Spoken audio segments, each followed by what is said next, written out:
the first of our Shape the Future information evenings. And it's just fantastic.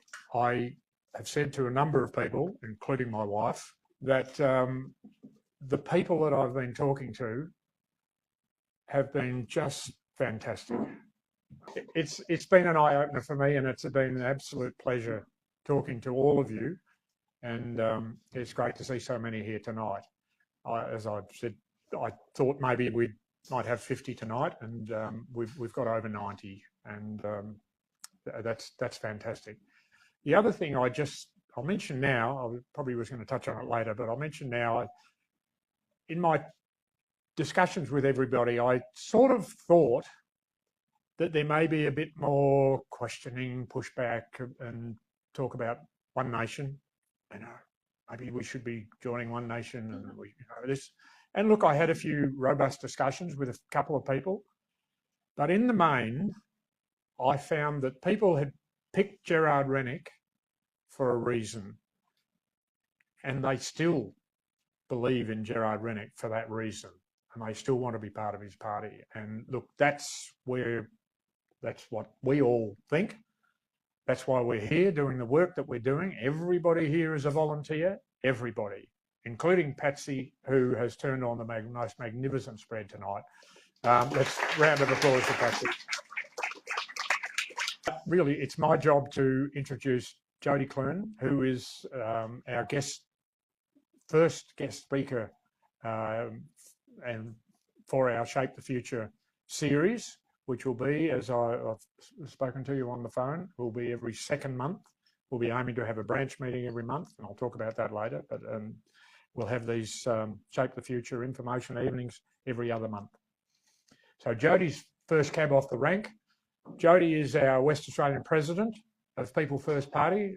Jodie, in case you didn't realise, ran for the Senate for the People First Party at the last election, has given up so much of her life and fun and enjoyment that she had up at Port Hedland when she she's got a great bus that she lives in. She is a wonderful lady, and she's certainly our hero down here in amongst us that have signed on to be part of the Gerard Rennick team. And here's to you, Jodie. Cheers. You want this or you?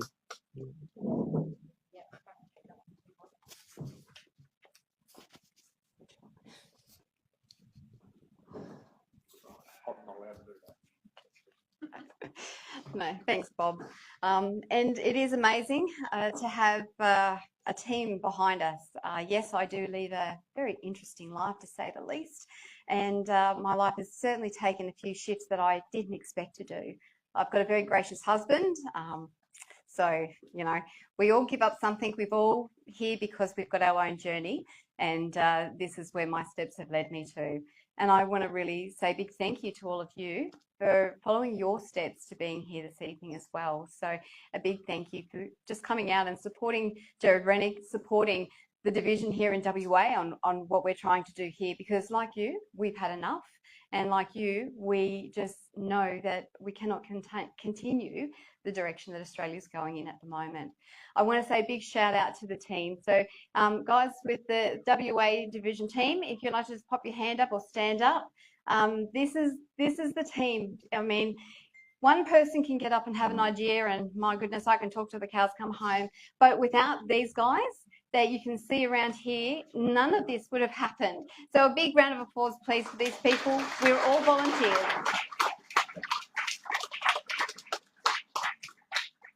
We do this on a volunteer basis because Gerard Rennick's party is brand new. We are building this from the ground up.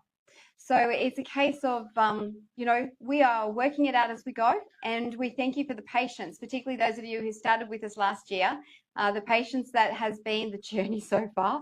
We've had some amazing infrastructure that we've had to put in place, and it's exciting to see that now coming together, and for us to face 2026 as a year of where we're going to be getting engagement into the communities and really starting to share the word, shall we say, of Gerard Rennick and the message that he started with. We're going to be adding to that and taking that out through WA. And I'm really looking forward to working with you over the course of 2026 as we start our journey to the next federal election. I did run for People First in the Senate in 2025. It was a crazy run and just still some of those things that you think, oh my gosh, what was I thinking? But after the state election, which for WA here was an absolute debacle, and then followed a tragedy of a federal election, we had to do something. I had to do something. And I'm a person that if I'm going to whinge, then I'm going to step up to the plate. If I'm not going to step up to the plate, then I don't deserve to whinge. Look, at the end of the day, we need hope. And to me, this is what the future should be looking like. We Australians standing together and taking responsibility for our own governance. Because I don't know about you, but I took it for granted that we actually had people in power, people who I voted, people who my taxes paid for, who would do their job. People who, if I had a problem, I could actually go to their office and have a conversation. The last couple of years, I've actually been working with the likes of Australia Exits the WHO and also to the ACA. Now, we actually were pushing back, trying to get representation for our country. We were really concerned. I was very concerned when I'd read a couple of the treaties that our government has signed us up to. And to be perfectly honest, we have just had an absolute whirlwind over the last month. And I have rewritten my speech because what I was going to talk on is now being absolutely eclipsed by the last month or two. So I just want to share where I'm coming from, a little bit about who I am. And the reason why I'm here with People First is because Gerard is one of the men that I challenged in 22. I bailed him up in a park at a rally and I asked him questions because I was not happy. And he answered every single one. Now, I was able to have conversations with other MPs, but they didn't have the thinking behind and they didn't have the well-rounded policies and the capacity to problem solve. So that's why I'm here standing for People First with Gerard Rennick today. And that's where I am now going across WA to asking you to also stand. And I'm very grateful for you to be with me today. So there's a couple of things I would like to really go over because, as I said, it has been an absolute corker of a January and it's not even over yet. I used to be a business owner and people say, well, why don't you just go back to what you were doing? And it's like, we've got so much legislation changes now. What does that even look like? All of you guys who are in business, how's that going? We need to be fighting so that Australia business can thrive again. We need to be fighting so that the youth and the youth here today, I just want to say a big shout out for you guys because you guys are inheriting this mess and I'm really sorry about that. And we've got Australians, People First Party has got a Young People First division and I'm really excited about that because that's one of my things, that young people are our future and you know, our young people have it tough. Our men are an endangered species and our young women just don't know where to go. So this is where having an intergenerational, having the multiple ethnics where we're all from somewhere coming together is our strength and I will always remind you of that. So let's begin with a few of the issues that really are making a difference. Now, so in 2024, we had the mis and disinformation. Does everyone remember that bill? Yeah. Okay. The bill that when my colleagues and I went, this needs to be not okay, this needs to be gone. That was going to actually stop us from being able to speak against government, speak about finances, and speak about health. So if that bill had come in, we would not have been able to be cranky about anything. We would not have been able to express anything. We'd not have been able to challenge. Obviously, Australia stood up and said, I don't think so. The Liberal Party stood with the Australian people. They did their polling and went, this is going to be favourable for us. They stood with us and we got that overturned, only to have, what, a week or two later, the social media bill with the ID underage come through. Now, as David Shoebridge, which I never thought that I would align with that man, but he asks a pertinent question. If underage is not allowed to do this, how are you going to know? who is going to have to be providing their ID? And that's when the answer came out. Everybody. Everybody. When we had the misinformation bill, it highlighted the one bird with two wings that we really had. Peter Dutton deserved what he got at the election. He turned his back on the Australian people. He did a bipartisan deal. They guillotined that social media bill through. And we have just seen that repeated again in the last month. Now, Australia stood up with the hate bill that first was approached, the 500-page. Everyone said, no, this isn't okay. Australia stood together and went, this is a tragedy. And our life and our history is forever changed because of what happened at Bondi. But when Australia stood and went, no, no, no, this is going too far, you need to back that down and you need to actually address the real issues. Their answer was to double down, split the bill, and then petition it out. So, digital ID bill is one of the components that we are having our lives changed. The hate speech laws is another aspect that I'd like to speak with us tonight on. And at the end of the day, this is called Shape Our Future. Because if we don't shape our own future, there are plenty of people out there who want to shape it for us. And it's fantastic that we've got a lot of the minor parties who are also too stepping up. And it was great on the weekend to be able to speak with the Libertarians, and I also too got to go and speak with Rod Caddies from One Nation. Because at the end of the day, this is bigger than all of us. This is bigger than any of us. Now, I am with Jared for reasons, as I think Bob really spoke about that very well. All of us have different opinions. Now, what our future holds, let's unfold that together. But for me, there are the governance issues that I really am very proud of Jared for really ensuring and holding to. Because if we get anywhere in election, we need to show the Australian public that we can actually we've got the governance to actually get the job done. That we've got the team and we've got the people and the smarts behind us, and that the ability to learn and grow and ensure that we've got this task done. So we've got a big job, a learning curve, but we're Australians. We are land. We used to be the land of the free. We are very resourceful. We have come up with all sorts of inventions and changed the world many times. There's no reason why we can't do it again. So with our digital age is here. We've got the under the Digital ID Act of 2024, we are seeing digital ID being rolled out across our country, not via our government, because the Digital Act actually states that digital ID is voluntary. So please remember that it is voluntary. You need to be able to be provided with another method of your choosing to be able to show your ID and to be able to prove who you are without a digital ID. That is currently the law. Now, how do they get around that? Because we know that there are people who are trying to get jobs and they've been told no ID, no job. We know that there are people out there trying to get a rental property and they're being told no ID, no rent. There's no way you can put an application in. So we have these double standards, and I think we've seen the double standards now a couple of times. So we're used to them. But the concern I have is that Australians are giving up and they're saying, well, we are used to them, what can we do? We stand our ground. They are actually going to be having private entities, so private corporations or private stakeholders that are going to be the drivers for these policies. And they are starting at policies.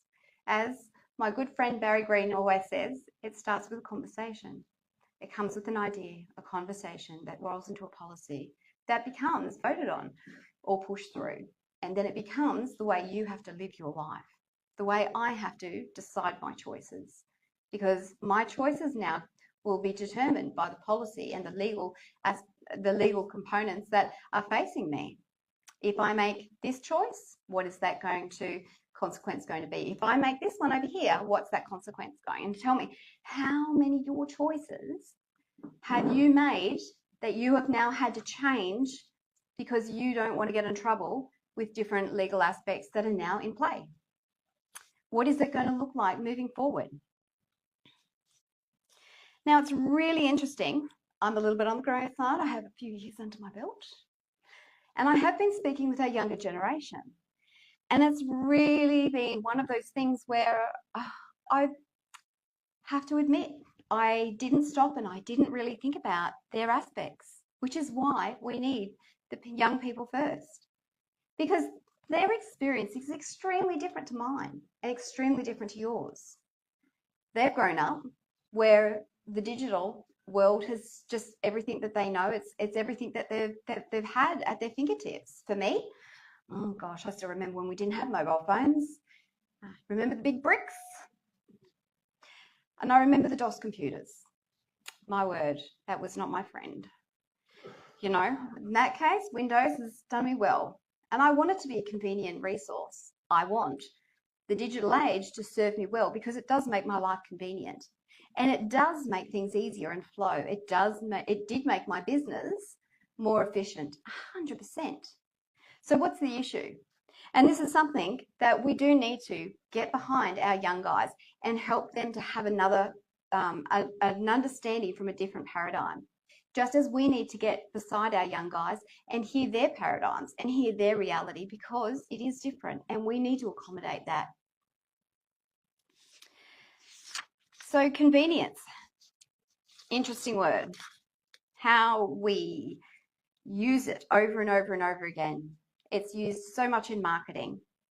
But what cost is that marketing, is that coming at? What cost is your convenience paying? What are you doing? What are you having to give up? Like for me, the cost of convenience means that I can go back into the business world and I can sign up to everything. But I don't want to have my identity being at the mercy and tied into everything. So what is the problem?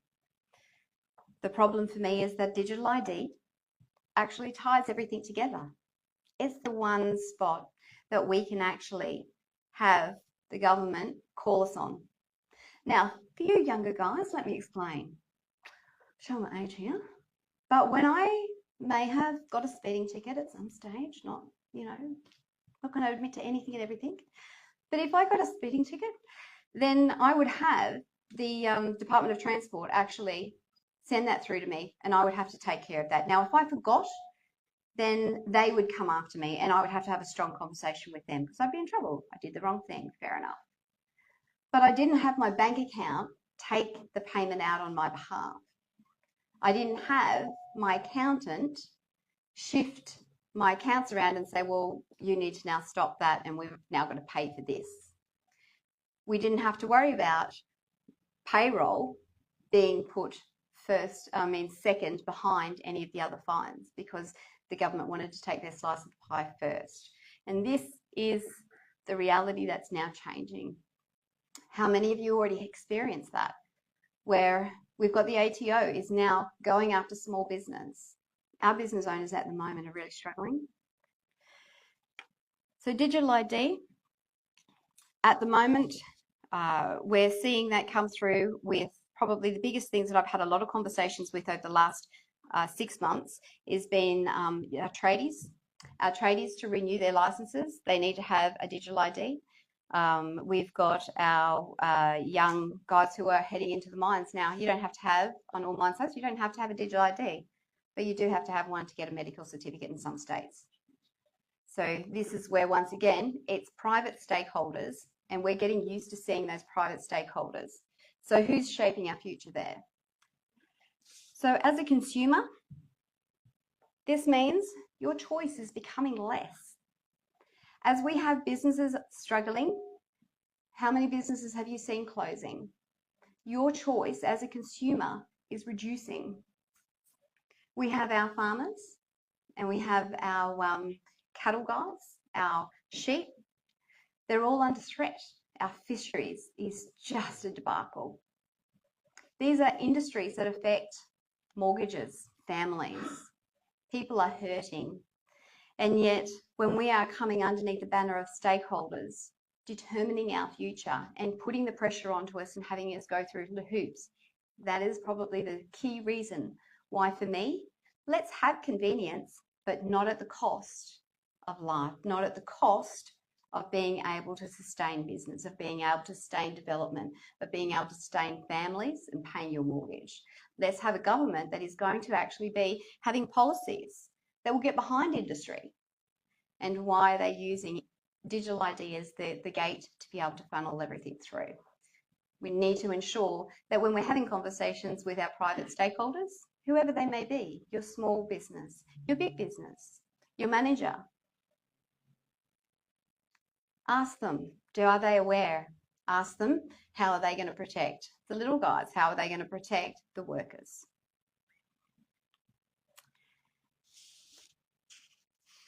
Over in UK at the moment, we are seeing the digital ID has been put in place for a right to work.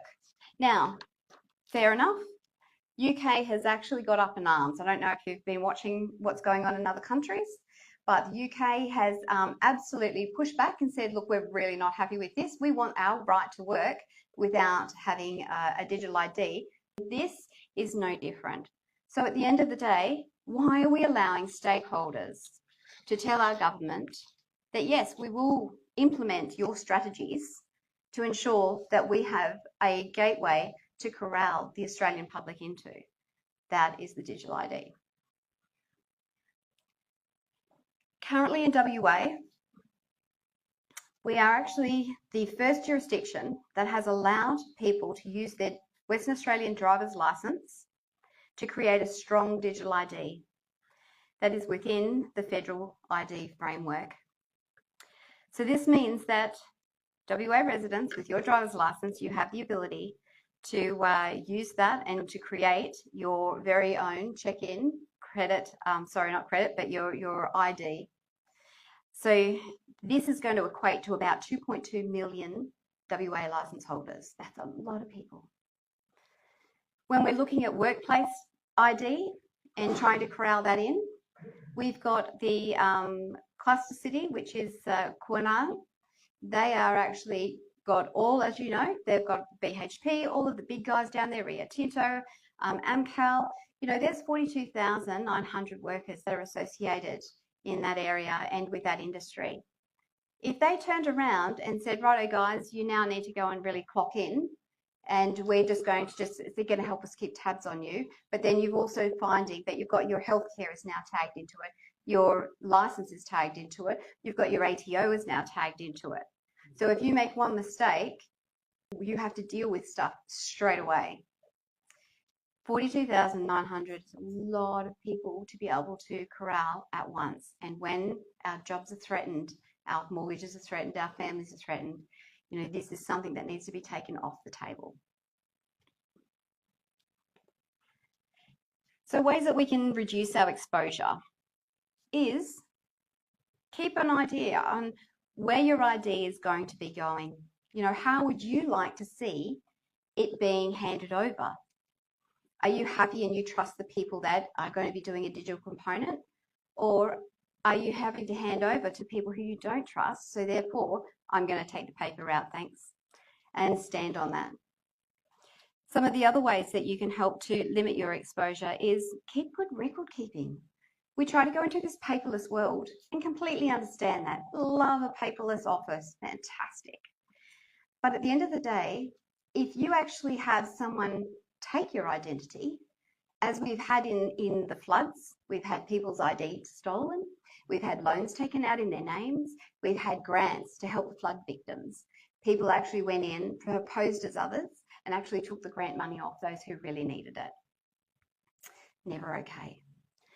So if you are able to keep records of who you are and what you have, because one day you may have to prove not just your ID, but your ID has been somehow taken over and you need to justify yourself. So record keeping is really, really important. It's something I tell my kids all the time. Not to mention, has anyone noticed the CBA blackout that we just had? How'd we go? What happens if we had a bit more of a blackout and they actually lost some of your data? And they said, look, I'm really sorry, but we don't actually have that on record. So we need you to prove that. That onus is is legally going to be on you. How are you going to prove that? How are you going to state your claim on your property, on your belongings? So keeping records, you know, just like the good old days we used to, is something that I really want to encourage you guys to think about and to probably get back into. Once again, convenience should never mean discrimination or to be used for cohesion. Now, it does flow on from that, because when we have a digital ID and we're heading into a digital age, it really makes a lot of sense that we need to have a social media underage bill to come through to use your digital ID to be able to prove who you are, that you can have access to have communication with other people that may or may not be under or over 16. So how are you guys going with Facebook, with your messaging? Anyone been booted off yet? Yeah. Everyone had to come in? I actually had to verify my identity even with MyOb. How's work going, guys? You know, MyOb actually said, look, I'm really sorry, but you're going to have to lose privileges to certain aspects of it if you don't verify who you are. So I have handballed that one over to the guys while I then look at the back end. Now, I am going to be giving my ID to different ones because at the end of the day, I want to be part of the system and do it well. I enjoy getting into business and I enjoy being a part of society. But I want to know the facts before I go out and see what they're doing and see what they're doing with the data. Social media bill. As I said earlier, we had the government that actually had the mis and disinformation thrown out, rightfully so. Then they're turning into the social media bill. Now we have follow-ups, and there's a bit of a theme that you're going to see as we go along.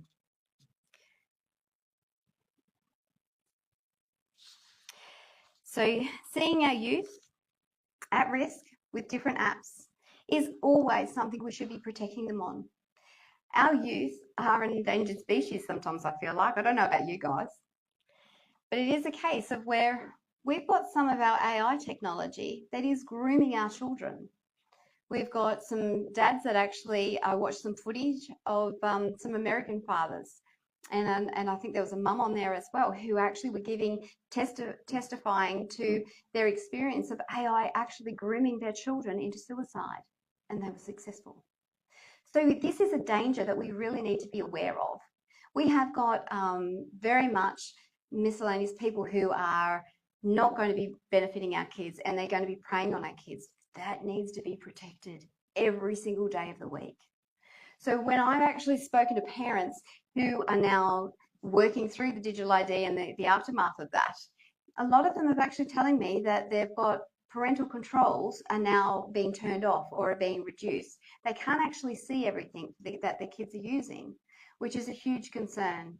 Thankfully, majority of them have got great communication where they can sit down with their kids and actually have the conversation, because that's what we need to get back into, connecting in with each other. Because when AI or when we've got our digital age that is isolating us, that's where the real threat is. And that's something that we need to be really careful of and keep an eye out for. Are you okay is a great movement. Keeping an eye on each other, reaching out if you see someone who is struggling, because at the end of the day, loss, no matter which way it comes, is huge. If we want to really address our youth issues, then we need to identify what they are. And Facebook, whereas it's not all perfect, it certainly is far from the worst of the offenders.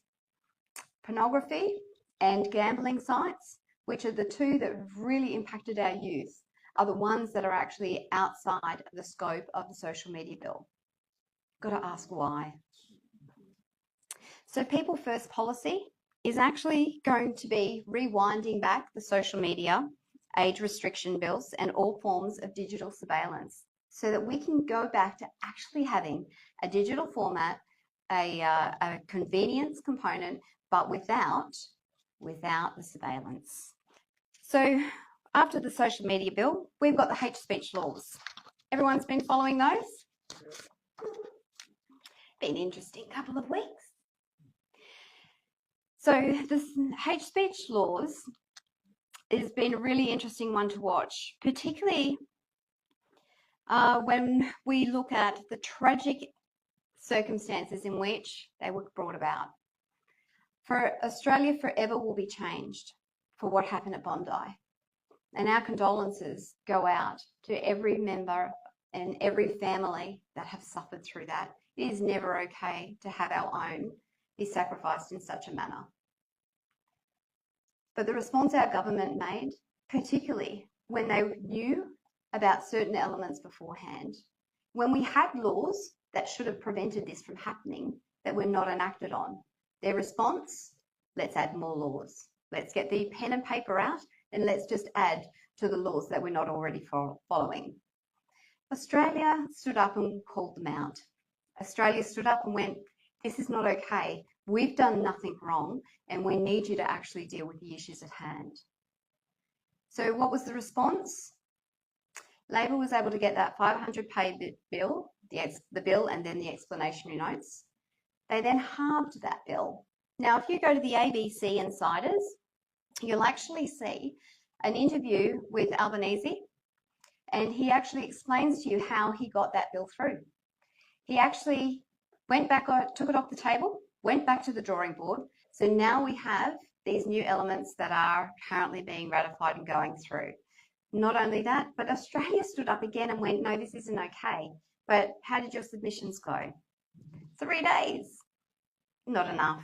No consultation. We had our MPs that actually, and our senators, that were given that paperwork 10 o'clock that morning, and then they had to vote on it that night. How is that ever going to be something that will entrust us to our government? And they wonder why we're all a little bit on the concern side.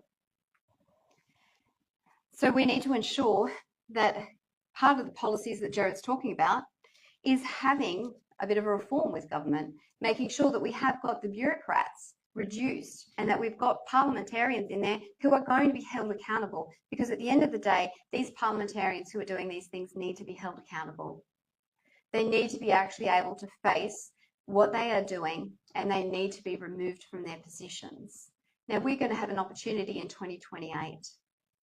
And it's great to see that not just People First, but a lot of our minor parties are actually standing up and we are gathering. So we now have the 2024 Hate Crimes Bill Amendment. We now have the Social Media Underage Bill. We have the hate speech laws and which we changed also to the customs and the gun laws. Now, our gun laws are already one of the strictest in the world. So why are we even coming down harder when our farmers deserve the support of having the tools? That is their trade. Let's be real. Do you need weaponry in the cities? No. Are there? Yes. Does that need to be blanketed out to our farms and to our regionals and to our sportsmen? We already have a feral problem. You farmers and guys from out west, you'll know that we have a problem with wild pigs. Up in northern WA, we've actually got a problem with good old camels out and about. Wild horses, there's properties that have got issues that they need to be taken care of. Their tools of their trade is unfortunately guns. That's part of farming. And it's a reality that they have to live with, and I'm grateful that I don't have to. But I need to know that my farmers are going to be able to produce the food and produce the content that we feed our families, that we can sustain ourselves on. They deserve our support, don't you?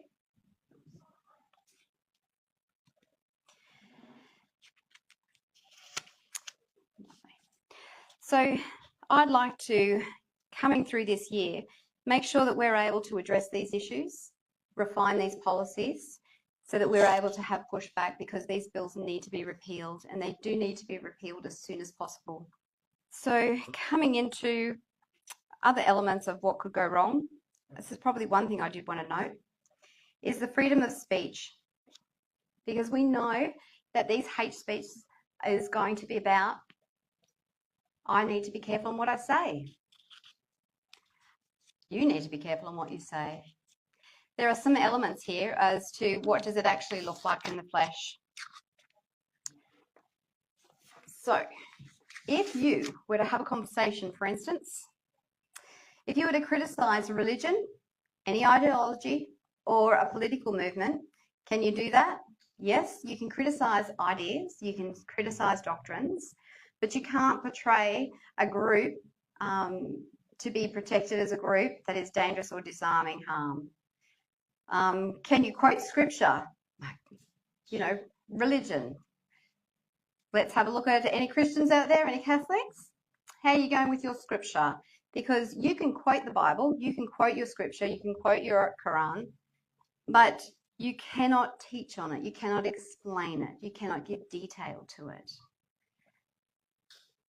So that's going to be really impacting faith.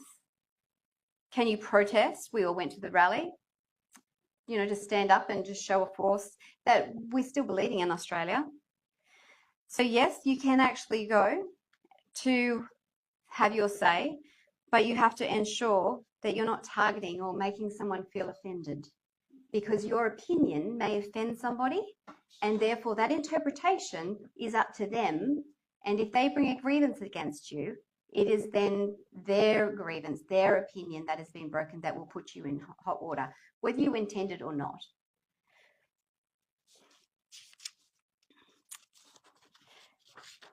One of the others. Probably looking at the penalties of this. The penalties, up to 5 years jail, up to 15 years for hate group offences, immigration penalties for non-citizens, they will be deported.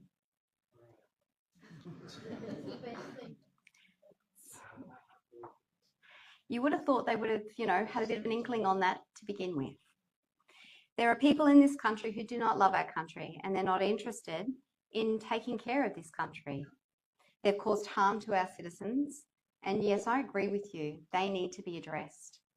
Our immigration policy needs to be implemented across the board to be able to bring that back into an actual manner that can put Australians back into homes. You know, walking down streets without fear, being able to know that the kids can actually go out and play. There are some areas that it's a little bit concerning, but the main thing is we're Australians. We need to ensure that we can actually just be ourselves, because she'll be right is actually not correct at the moment, and we need to get that back. We need to get it back where we are the lucky country again. We need to get it back to where we are going to be able to benefit from the resources, because we are a wealthy nation. I'm not sure if you realise it or not, apparently. So why are you here? Why do you matter? Becoming People First, a partner with us here in WA particularly, we're a party that is trying to not working with corporations. We're not interested in being able to look at outside and go for big donors. Jared has turned around and he shared with you all that you guys are the people, and it is time that you get put first. So by being a paid member, as a lot of you are actually the donor that matters. Isn't that a nice change? You are here and you actually have an opportunity. You're going to hear tonight about coming in and having a say on the policies, about these bills that have been enacted. You can actually come with People First and help us refine and develop policy to be able to stand on in the next election to show other Australians that it can be better, that this doesn't have to be the way. I don't know about you, but that's the reason why I'm here, and I'm here because that makes me hopeful. Hope is really lacking at the moment, and I'm not talking about hopium. I am talking about something that we can actually get involved with and that we can actually get behind and make a change. So policies, you know policies, you heard Jared talk about them, that's why you're here. This is something that we are actually at the moment engaging in with the public. And this year for 2026 is about sharing the message, sharing the policies, refining those policies, and ensuring that we're starting to get ready for 2028. So we will be expanding out. We've already started to grow, not just in membership, which I want to say a big thank you to, because it's been an amazing growth that we've had in a short amount of time, but also too with our volunteers and people coming on board and putting their hands up. So I just want to say a huge thank you on that.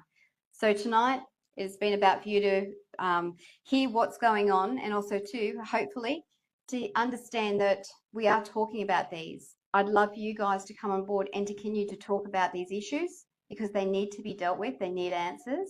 And if we don't shape our future and speak on them, then we have got others, as we can see, who are willing to step up to the plate and shape our future for us. So I'm going to hand over now to Bob. And I just want to say a big thank you. I know it's been a bit of probably a little bit drier than what I'd like to normally do, but I must admit I have shed tears over the recent times. Our country, not only is it broken, but our country is really headed for times that I am concerned on. But this, you guys, make me excited to go. We have got a chance to do pushback. So thank you so very much. Thanks, Jodie. That's fantastic. Don't go away. We've got a few minutes, and I'd love to hear some questions from you guys. And if we can't answer the questions, I'm sure someone on the floor will be able to answer them. So if somebody got a question, yeah, you're going to have to stand up and yell. We haven't got a travelling mic. Thank you very much for that. So you said that politicians were given papers at 10 a.m. that morning asked to vote that night. Is that correct? Yep.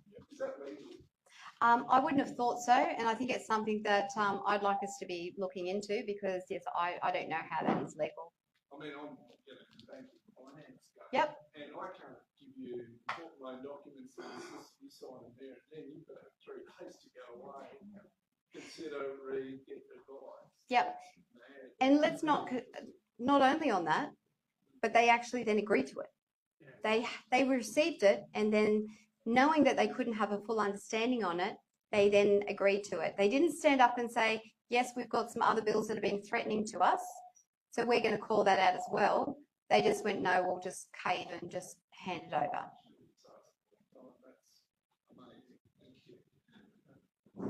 Okay, really good question. So really good question, stakeholders. Stakeholders is a word, is a term that you're going to hear a lot as you start to actually research international treaties and you start to go into the government is working with stakeholders, private stakeholders, corporations, other government bodies, NGOs, and a stakeholder is someone who has an interest in that particular topic, and they actually will work with them to be able to put that either agenda or that program together. So, sorry, they need to be out of our business. Yeah, 100%. You're correct. Hence the reason why, you know, Jared is about stopping the bureaucrats from going overseas. Like, let's reduce that because they are working with key stakeholders that are not in our best interest. Maybe say foreign lobbyists and transnational Yep. Well, all is hard brush. Yep. Stakeholders also include gun clubs and fishers and hunters and farmers, and so it's not just all of the corporate lobbyists that we're talking about. There are meaningful stakeholder groups like our farmers, and they do have voices. So, you know, it's a very difficult question to answer because it's a very broad group of people who make up. Yeah, it is broad. Yeah. Same with the fishing ban, and this fishing ban has been done before. Iceland banned all fishing in their area. It caused a massive thing. British gunboats went out there. It was a big deal, but they saved the cod. The cod would have been gone today. At turn of 1900s, they were fishing mackerel. The British people, mackerel was a big part of their diet. By 1910, there was no mackerel left. The British government knew about this in 1850s. They didn't know about it. People went hungry after 1910 because the diet was gone. Yep. And I think lessons like that we need to be learning, which is why would you not one, be transparent on the studies that have been provided, like where is all of that data? We've got some of it, but I don't know if we've got all of it. Why have we got some fisheries that are out there saying that, you know, things have been sustainable? There is other people with different versions of events, and this is why having more conversation to actually get to the reality of it. Also too, if it is all about environment, I would like to ask the WA government, why are they allowing the gas industries to blast the ocean floor? And also too, why have they allowed testing windmills to actually be licensed to go into the oceans? Are you in touch with the people that are running the Australian lobby group? I am not personally, but I do know that Jared has been, yes. Yeah. Now, on that note, and you've got some really great questions, and I will send, if you're not, shoot me through an email, and I'll actually send you all that data, because yes, Jared talks about that. I think, particularly when he was last time, I think we heard it over and over and over again, which I love and why we're here, because he has answers for that. You're 100% right. Australia needs to be taking advantage of our resources for our future.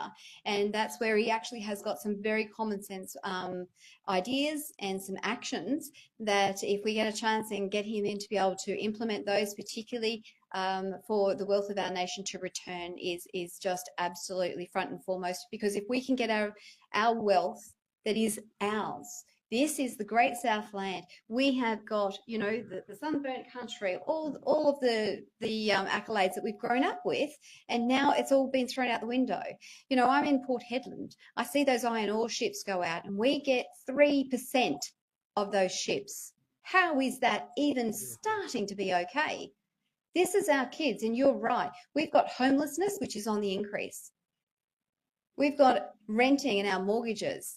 You know, how is that going, guys? I speak to a lot of people that are really struggling with mortgages. They've got the rent rates that are about to go up.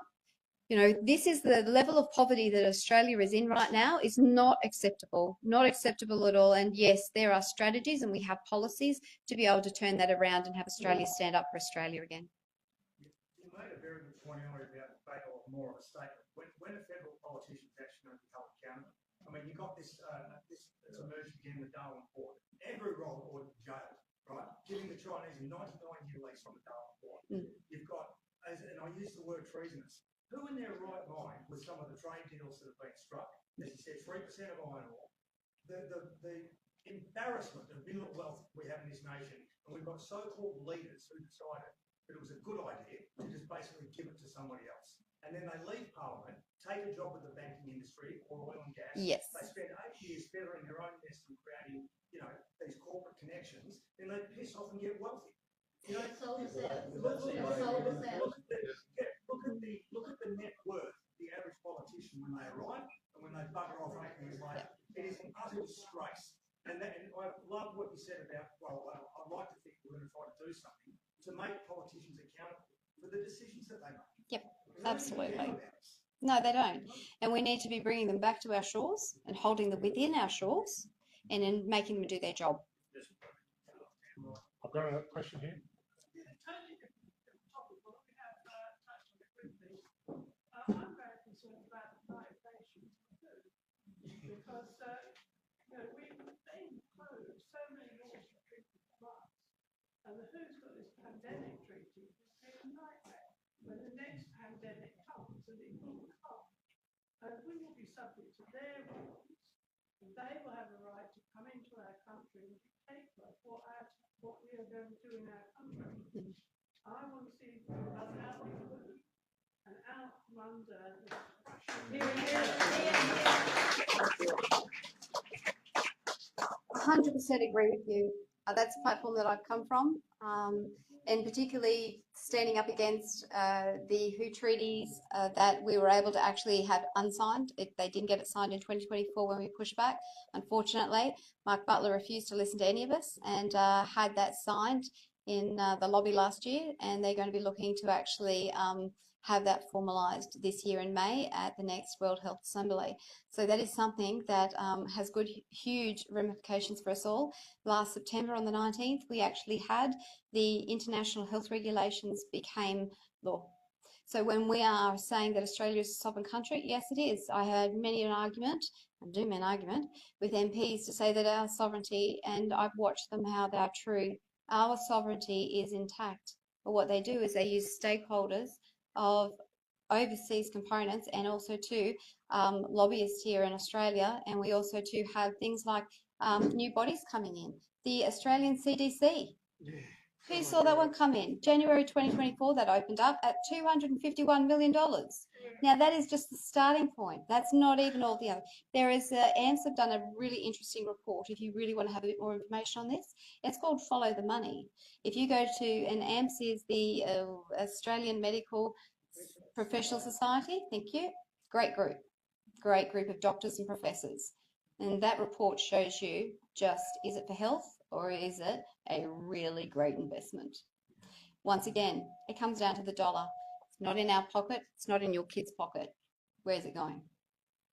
All right, I'm going to hand over. I want to say a huge thank you very much and looking forward to catching up with you afterwards. Thanks, Jody.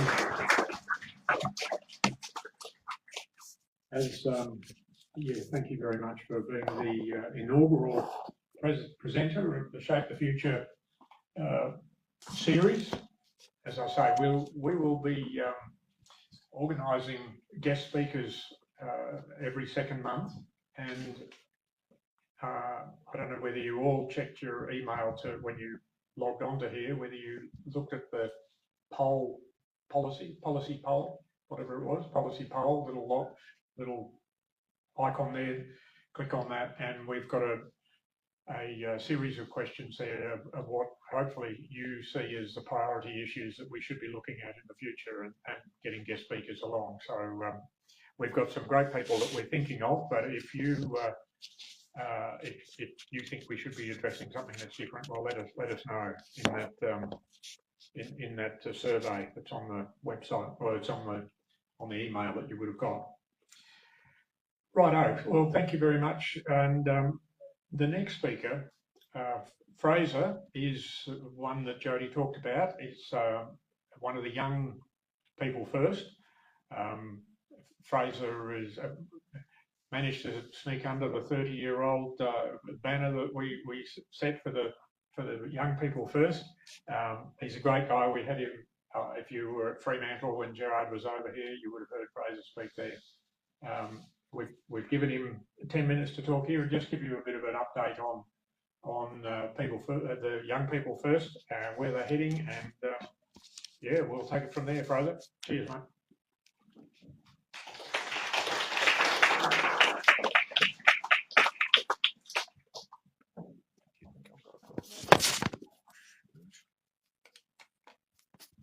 That way around. That should be. All right, no worries. Okay. Good evening, everyone, and thank you all for joining us here tonight. Thank you to the People First WA State Executive Team, Jody, Bob, Pip, Patsy, Andrew, Michelle, and the many organisers behind the scenes that make events like tonight's possible. Before I begin, these are my opinions only. I'm not part of a larger group. They don't represent any larger group. People join political parties for different reasons. Mine too were immigration and housing policy, because I think we have far too many people coming in and we simply don't have the housing or the infrastructure to keep up and accommodate them. I think People First had the best platform during the 2025 election on those issues, as well as their HECS policy, which aims to hold the university system to account rather than focusing on relief payments, which are going to come at taxpayer expense. If you serve spoiled food at a restaurant, you don't argue over who foots the bill. You send it back and hopefully you shut it down. This applies to HECS, it applies to immigration, it applies to so many different topics covered here tonight. No is a great and powerful word. And when things are going wrong, it's important to remember that word instead of just saying she'll be right and not wanting to cause a fuss. As you will have heard tonight, this party isn't just in the business of saying no to everything. We are providing a genuine alternative to the two-party system we've had since World War II, a system whose wheels have fallen off, and a system that many Australians, especially young Australians, are increasingly opting out of, and rightfully so. I was relieved to see Gerard Rennick and so many others speak out against these new hate speech laws. I would also like to bring your attention to this piece from Greg Barnes, which I'll quote briefly. This legislation allows the minister who is responsible for the Australian Federal Police to recommend to the Governor-General that he or she label an organisation a prohibited hate group. The Minister has to be satisfied on reasonable grounds that the organisation proposed to be banned has engaged in, assisted, planned, or advocated in conduct that is a hate crime. And what is a hate crime? Not only does it include Commonwealth offences, but state offences too. What is especially troubling is that no conviction for a hate crime is required, and the Minister can take into account conduct before this law came into force. Free speech or political communication, however you want to frame it, our Constitution frames it as political communication. It wasn't the cause of what happened at Bondi. The attacks on Jewish people at Bondi were the culmination of years of negligence, a failed immigration policy, and hapless intelligence agencies. And they weren't the result of anonymous people online, or parties like One Nation, or our very own People First. Free speech can and should be enshrined explicitly in our Constitution, and that's what this party calls for. So we don't have to hope and pray for a successful High Court challenge to overturn dodgy, haphazard legislation like these recent hate speech laws. Hate crimes amendments were introduced into Parliament last year as well, early last year. They did not stop the horrific murders in Bondi that were committed by Islamic terrorists. The ones introduced last week will be just as ineffective, but what they will do is make it less safe and potentially illegal to disagree with the government publicly and strongly on issues as crucial as immigration, depending on how you talk about these issues. They will sacrifice our basic civil liberties on the altar of multiculturalism and tell us it's for our own good. We don't support the recent Combating Anti-Semitism, Hate and Extremism, Criminal and Migration Laws Bill 2026 that most Liberals agreed with, flip-flopping after declaring it irreparable a week out from the vote, then falsely claiming they gutted the original bill as their new line from head office. And we won't be cowards when it comes to standing up for the rights of ordinary Australians. Gerard Rennick showed integrity when he voted against abolishing the good faith defence through the Criminal Code Amendment Hate Crimes Bill 2024, with Alex Antic and a few others in the Senate for the same reasons we're now speaking against these new laws. He also doesn't have to wait around for Advance or any other nebulous lobby group to feed him his lines before he takes a public position on something. Moving on to housing. Australia's housing crisis keeps getting worse. Every capital in the country is now among the most unaffordable cities in the world. Median house prices in Perth have just passed the $1 million milestone, which isn't the best news for anyone trying to get into the first home, and preferably not one 3 hours away from where they work. This country, unfortunately, is addicted to house flipping and is leveraged so highly, leans so heavily on housing as a money-making machine, our real productive capacity is being hollowed out. When the only real job growth is in the public sector, I do not consider that a victory. This was said by Jack Ross, who actually did speak in Fremantle in November last year, but it bears repeating because it's only getting worse. In 1981, the average age for an Australian to be mortgage-free was 52. By 2016, it was 62. The 2021 census revealed that nearly 1 in 4 Australians aged 55 to 64 were still paying off their home loans, almost double the rate from 2 decades earlier. We need to stop arbitrarily separating cultural and economic policy. Housing policy is bound up in our established migration policy because for years, immigration has been outstripped by even our own Treasury forecasts. The visa system has been rorted. Politicians have done nothing but paid lip service to the issue when they can even be bothered to feign interest. And recently that's been after big marches. Wages have not kept pace with inflation. Over 100 people will regularly be queuing for a rental viewing. A few quiet months does little to change the overall trend in that regard. And we're just now being hit with a spate of articles telling us it'll all be fine, that we're now back to a pre-COVID norm of at least 200,000 a year net overall migration.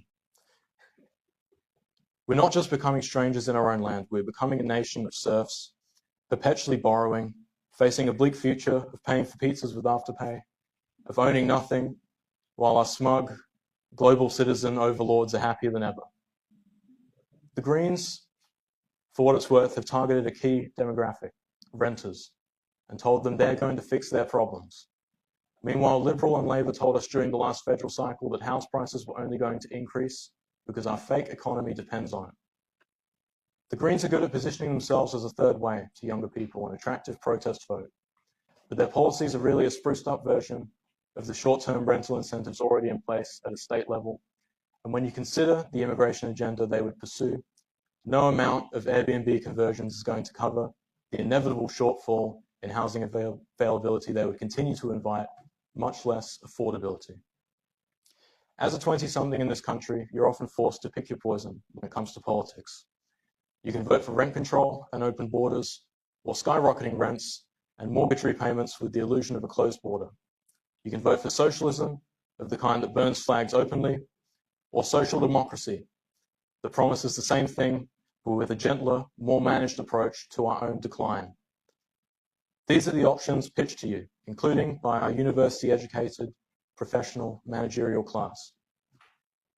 Rather than saying no, capping immigration and making housing more affordable, allowing time to cover this perpetual shortfall that we're always dealing with, the only solutions on the table within the major parties seem to be allowing more people to borrow more money, loosening approval prerequisites, while expecting more of us to live, laugh, love while paying for a property worth 8 times more than it was a few decades ago. The immigration controls that People First advocate for are a sensible demand-side measure that would instantly help young Australians start families and move forward in their lives instead of kneecapping them and condescending towards them. As I mentioned earlier, People First has a solid HECS policy. We're not promising the world, but we are promising something more long-term and structural rather than one-off deductions. We support 20% discount to all upfront or extra repayments, and we'll scrap the scheme entirely for our frontline workers, teachers and nurses, because we care about supporting and training those ones who are already here working hard. We'll pay for it by increasing the withholding tax on profits sent offshore and eliminating government waste including by stopping the unnecessary duplication of departments at the federal and state level.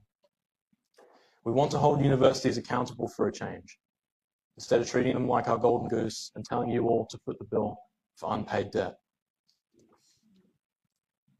People First are not environmentalists, but we are conservationists. We want to do our best to preserve what we have left of the Jarrah Forest and the red-tailed black cockatoos here in WA, to protect our caves, our flora and fauna from overdevelopment coming from the renewable sector. The Scott River Wind Farm moving ahead without an EPA assessment is one key example of this. We want to keep Australia beautiful. And to do that, we need to learn how to say no, not take the typical conservative approach of compromise and passive acceptance disguised as traditional values and principles. People First are proposing to make superannuation non-compulsory for employers, which means greater flexibility and responsibility for young people over the money they earn, with the option to take it out as wages, meaning more take-home pay for all young Australians if that's something they prefer, and I think a good few of them would. They can use that money to save for a mortgage, pay down their HECS, or a myriad of other functions, rather than being forced into a fund whose value can often be at the whim of foreign investors and shareholders. Our tax policy is designed to help you instead of finding more loopholes for multinational companies to exploit. That's why we promised to raise the tax-free threshold from $18,200 to $45,000. Instead of giving you all one-off payments all the while prices keep going up and acting like we've done something for you, we want middle and working class Australians to keep more of what they've earned. But perhaps the most important thing People First WA can offer young Australians is a genuine voice in the direction of our party and our future. We have grassroots pre-selections. Our members will get a vote, not just to select few delegates from each branch and division. We also have an open policy development process, and members are welcome to contribute to a variety of different discussion groups and formulate policy as a team effort, rather than something that is issued from the top down as the official line we all must just agree with until it changes. We also plan to establish our own parallel branch structure as Young People First to connect our younger members and support the development of policy in our own interests. For young people, the promise of People First isn't just rebuilding this country and protecting our national inheritance. It's in moving on from a system that doesn't serve us and isn't working for us. We're not going to put tax breaks for people with 5 investment properties as the cornerstone of our policy platform, because that doesn't help us or interest us. It doesn't keep us safe, help us start a family, find a secure job, or save money. It puts us all at the mercy of an open borders, open society that is really closed off, isolating, and suffocating. We can't return to normal as much as people want to. We can only move forward. We're not libertarians because liberty without foundation is hedonism. And we're not conservatives because the status quo isn't worth preserving. So feel free to ask me any questions about Young People First while I'm here. I've got my email details here, and I've got the details of Jack Cross too, who unfortunately couldn't be here tonight. If you're interested and would like to know more about our vision for the future of the party, yeah, feel free to chat to me afterwards. And if anyone is here from UWA, we will also be hosting an O-Day stall on the 20th of February as our first marquee event for Young People First. So thank you. God bless.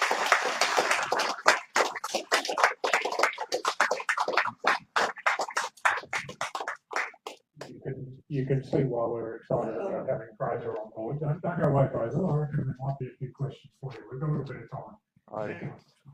Do you think the podcasts that Gerard has been on more recently, like Two Worlds Collide with Ben, who talks to the male population, has built a very quick big following? Do you think that's drawing people in? I think it's a start, and but then again, it doesn't guarantee success. Like Dutton, for instance, when he was against Albanese, he also went on loads of podcasts, and he still lost his own seat.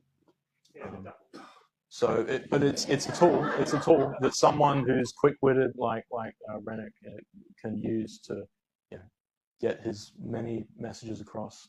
And I think long-form content suits that kind of thing. It allows politicians or ex-politicians to be less guarded, to go more in depth. They're not, reading a script as I've just read.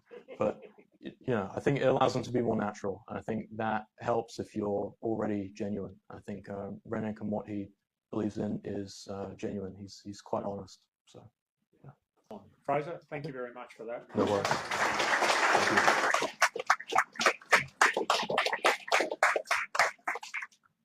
We're going to have a quick talk from Tom Atkinson. Tom's going to give us a bit of an idea, talk about policies. When the branches have reviewed the policies, they'll go to the state. The state will have a policy group, which Tom is part of. He's a facilitator, something like that. I know it's a really good term we've given you. And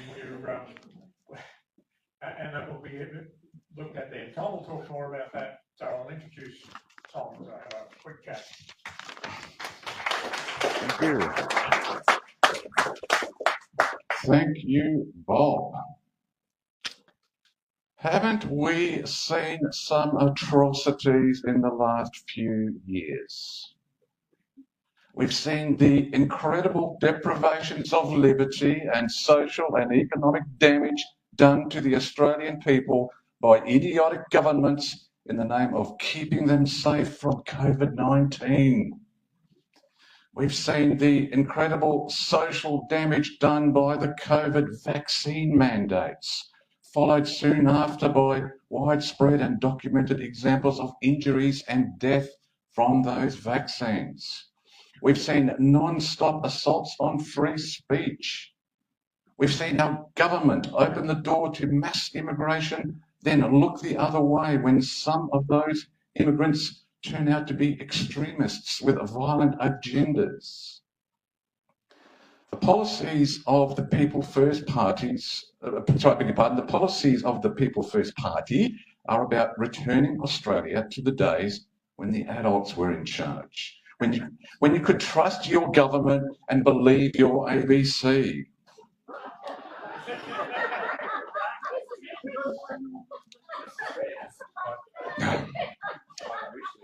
About making government-appointed officials accountable, about a fairer tax system, about childcare where the parents choose what's best for them, about energy policy where affordable and reliable electricity is the objective rather than the pandering to the left-wing climate change ideology, about freedom of speech that is enshrined in the Constitution, Okay, so I am the policy facilitator for People First Party WA. We'd like everyone to be involved in the policies and working on those and fine-tuning those. So if anybody's interested and in having some role in that, please approach me. Thank you, Bob.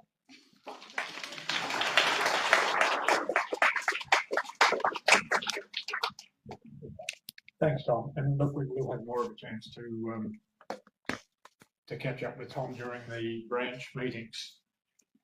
I'm going to have a quick touch on the branches.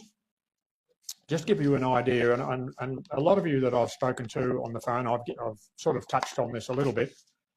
But the idea with the branches is that we're aiming to have a branch in every electorate, at least one.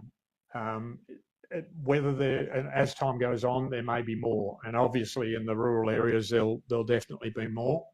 They're going to be a challenge. Certainly, we're starting with the city at the moment, just because it's easier. You're all closer, and we can work on that. So basically the idea is that we'll have a branch meeting for this first year every second month. So we don't want to overtax you. I mean, as we've all said, we're all volunteers here. So the in-between month, we're going to have run this Shape the Future information evening, which hopefully will grow. We'll get better and we'll get bigger. We certainly won't get better food. It'll just be Patsy might have to just expand as we expand. So that's the idea behind the branches. We think, and I've spoken to a number of people and sort of sussed them out whether they could be potentially interested in taking on a leadership role in the branch, or president, secretary, treasurer, something like that. A number of people have said, I might be interested in that, but I would like to get an idea of the people that I'm dealing with, I'll be working with, which I totally understand. There's a lot of really good people here, and yeah, we look forward to all the branches getting going. What we think, though, is for at least the first couple of meetings, we'll combine the branches into a north of Perth branch, south of Perth branches will come together in one meeting, and the Perth Hills we've got Hasluck, Bullwinkle, we'll probably take in a bit of the South Durack that's down as far as Bullsbrook, maybe even, any of those guys in the southern part, even if they want to come down from Gingin. We'll have them in the Perth Hills, just for logistical purposes. There's already a leadership position being taken down in Forest, which is down around the Bunbury area and down that bottom part of the coast and I'd just like to introduce Rob. Rob's taken on thanks Rob, come up. Rob's taken a leadership role with Forest. Forest's an interesting area. It's mainly down along the coastal, which is some big areas of voting there. 6,500 square kilometres. Yeah, it's not a bad size, but a lot of it's just bush. Come on, there's black cockatoos and all that sort of thing. Just quickly, one of the things we've got to work out is a date for your first meeting in February, but the first meeting, probably the second meeting, we did have one just before Christmas. We had about 20 people turn up, which was good for a first one. So there'll be an email going out within the next week or so, Jodie. Yeah. And we'll take it from there. Yeah. But what we're looking for, our big drive is more members, like I know most of you guys are. We're also looking for volunteers to join the branches to help out with all the positions that Bob talked about. And then, of course, we're going to need people going forward as just volunteers to do mail drops and all that sort of stuff. So a lot of work to do, but looking forward to it. Fantastic. Thank you for taking on that role.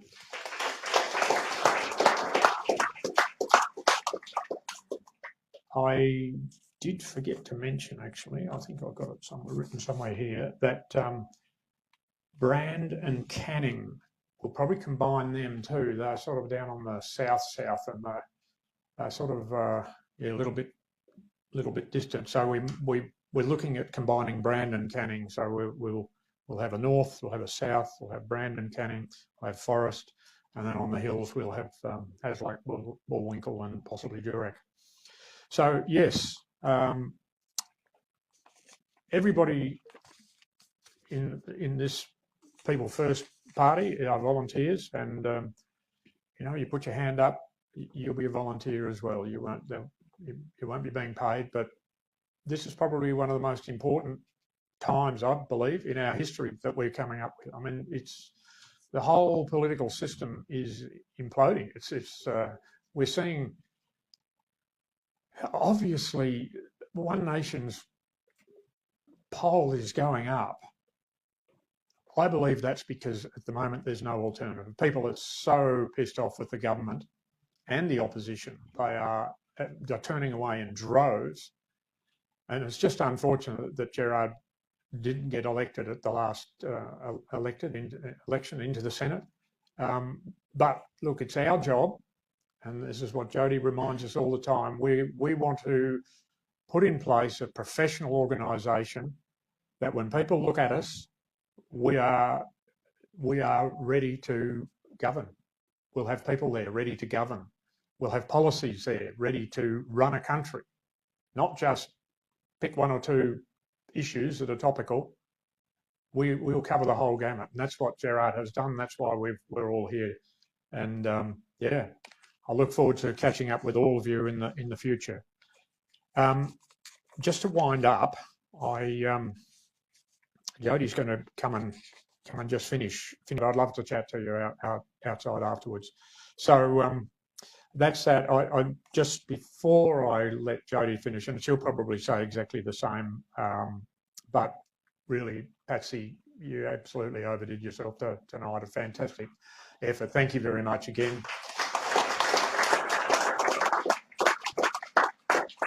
And just on the drinks tonight, the Funk Co, which is out at the top end of the West Swan Road, the boys there, or the young fellow there who's in charge now, his brother spends more time on the farm now. But Marty, I was talking to him, and I was feeling a bit guilty because they gave us a heap of drinks when Gerard was over here last time, all for free, backed us completely. You'll see their ad in our newsletters and things we put out. And I said to him, look, we'll buy it at cost if you don't mind, and we'll just sort of add into the price because we're not allowed to sell them here, the drinks. So we did. We sort of did it at cost. So I was talking to him as I'm loading him up, and he said, "Oh, why are you doing it at cost? What are you paying half for?" And I said, "Well, I just thought that would be the right thing to do. I don't want to put too much pressure on you guys because we're going to have one of these every second month, or at least for this year." And he said, "Oh, we support a lot of football clubs and things." He said, "We give them drinks and they sell them and make money out of it. We're happy to do that. Happy to do that for free." Okay, we're happy to take your drinks for free. So once again, thanks to the Funk boys. They've done a great job. That's good drinks. They've got good beer. They've got good cider, and they've even got some pretty handy non-alcoholic drinks as well. So the Funk boys, they're not here obviously, but their dad is a member, and unfortunately he had very strenuous things involved. I think he's holidaying down south somewhere at the moment, so he couldn't be here. But you'll get to meet him, and certainly we'll catch up with the boys. So if any of you, like I think Izzy happened to mention that they have a few functions during the year where they use some drinks and things, and getting them from the Funk boys would be a really good idea. And I'd encourage you all to think along those lines as well. Okay, here's Jody. And the gentleman who normally helps us out with our media is unfortunately just got back from swing. So he has set us up, and we're trialing to take the show on the road, shall we say. So the first of 6 that we're going to be doing this year, and we're trying to get as independent as we can. So we've got Facebook Live going so that we can get that recording, and obviously our microphone here. So I think we've done fairly well with the technology. We've got Patsy who has gone over and above. What an amazing effort, because at the end of the day, we need to feed our souls, feed our body, feed our mind, and make sure that we're ready for the journey ahead. And having everyone mingle today has been fantastic to see you guys getting into conversation, because at the end of it, community is what is going to be the rubber meeting the road. The community you're involved in is going to make the difference. So just a big thank you. Look, I know a lot of you are already members. Thank you so much for that. If you're not a member, I'd encourage you obviously just to share, reach out and to join up. You are the donors that Jared and myself and the rest of the team have to account to. And I would much rather be accounting to you than what I would if we had to then go and beg and plead from other people who are not like Funk, who are no quid pro. That's what we need to make sure, that we're keeping the integrity there, that we're keeping it people, that it's keeping into that basic grassroots movement is what we're so desperately needing right now. So join up to a member of People First and join a branch, as Bob was saying. We've got those branches are up and going. For those of you who joined us last year, we actually had regional online meetings. And that was always a great success, to be able to have a lot of interaction, getting together face to face within closer to your homes. That's what we're wanting to this year increase. We have got 3 goals: increasing membership, increasing branches, and increasing engagement into the public. So they're our 3 goals. I would encourage you to come on board and to help us with those goals, because that's how we're going to be ready for 2028.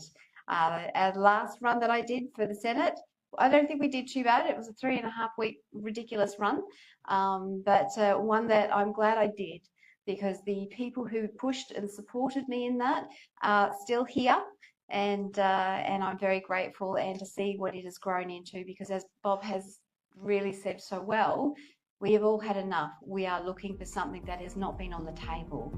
And I'm very grateful that Jared Rennick has put his money where his mouth is, that he actually is also stepping up to the plate. He's putting his hand in his pocket and trying to make sure that Australia is there for his children and there for your children. So thank you so very much for coming out this evening.